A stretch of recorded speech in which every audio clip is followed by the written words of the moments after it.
And let's open part 3B start. Okay. This is a much more simplified one. I don't want to build out a whole 3D scene because instead, I don't always have the time. That took a little bit. That took us, 15, 20 minutes last time to build out that whole scene and do all the materials. And that was after me practicing. It actually probably took an hour or two for me to think about the composition and really get things into a position. And that was still a pretty simple scene. So building out a fully photographic environment, especially you can imagine something like a living room or a store where there's just tons of objects, it can take time. And you don't always have that time. So instead, you can use a photograph, which is really, really fast. So let's come here to the starter assets. We're going to switch over to the images tab. And here we have a bunch of different images. I'm going to select this one called table. There's actually two tables. I want the one that's kind of like brown toned, not the pure white one. Maybe you can use either one. They all work, but let's click this one. So I'm just going to click it, and that's going to add it as a background to my scene. And what I want to do is I want to arrange it so that the camera, the perspective, the lighting all works. I can absolutely do that manually. I could come in here and grab my camera tools and start kind of rotating and positioning things. I could start kind of making directional lights and adjusting it, but that's a lot of time. So instead, what I want to do is I want to just kind of do it automatically. Let's come over here to the environment, make sure we have our environment selected. Let's go to the actions panel, and we're going to click on match image. Match image is one of our Adobe Sensei features. It's powered by machine learning technology, and this is going to analyze the background. It's going to look for information like shadows and different objects. It's going to figure out the perspective and the light sources, and it's actually going to generate lights for me. So I'm going to click the OK button, and boom. It's automatically applied the perspective and gotten that correct. It's generated 3 different directional lights for me and kind of tinted those based on the colors that are in the image. So I can even see like those same blue and pink tones that I see in the image are coming out here. And it's placed that for me, and it's given me a really big jump start to getting this composite going. And just for fun, let's add another one. Let's go to the backdrop. Completely different photograph. Here we go. Let's hit match image. Boom, analyzing, boom, apply. Again, completely just 1 second or so. It's figured out the perspective for me. It's figured out that the sun is coming from the backside and given me a nice strong sunlight. And it even knew it was a sun and generated a particular sun rather than just a generic directional light. The sun has particular parameters for matching cloudiness and things like that. So very intelligent feature. I'm going to go back to the table. That's the one I'm going to use. Match image.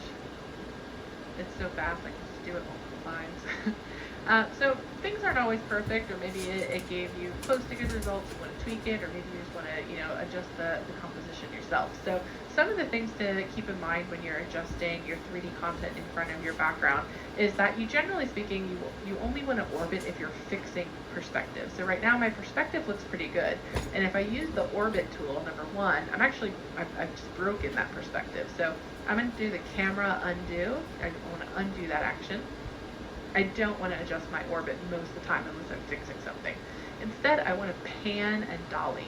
So panning is going to change my kind of perspective, my placement relative to the background. And dolly is going to change the scale relative to the background. Again, it's really important to note that I'm not scaling the object because this can was actually modeled to real world scale. So it's 12.58 centimeters tall. And if I were to scale this object, then I'm kind of breaking those rules. And if I added other objects, then I've kind of broken my scaling. So instead, I'm using the dolly tool, which is just changing the camera perspective to be relative to the background so that I can kind of match up what makes sense for this scale object, a 13 centimeter can on a table in front of this particular background. All right, there we have it. And I'm just going to rotate this a little bit so that can is dead center in front. And now I'm going to make sure I have my select tool active. I have my can selected, and I'm just going to hold down the Alt button. And you'll see that my cursor changes. I get 2 cursors. That means I can duplicate. I'm going to click and drag on the model and just kind of push it back. And now I've duplicated that. Now again, holding down the Alt button. I'm going to click and drag on the red, and now I'm going to duplicate that way. Now I have 3 cans on a table. And the last thing I want to teach you about dimension is how you can add some depth of field to your scenes, because this photograph has some depth of field in it. Probably makes sense for my 3D content to have it as well. So let's go ahead, let's select my camera, and I'm going to turn on the focus effects. And here you can see it's automatically picked out a focus area, but maybe it wasn't right. So I'm going to click Set Focus Point, and then I'm going to click on this front cam. I want it to be focused right on the front of there. And this is just like setting a focus on your iPhone or your Android device, your smartphone of any brand type that you prefer. And then just clicking anywhere with this Set Focus, boop, you're just focusing those different elements. And then the blur amount is going to control how blurry it is, how focused it is. And this is really the depth of field effect. So I'm going to set the focus point onto this front cam. And if I go to a higher blur, it's going to get really crazy strong blur. Not probably what I want. Doesn't really make sense. I want to go really low. A little bit of depth of field actually goes a really long way. So I'm going to set it to about a 3 here, just to give it a little bit of focus on this front cam.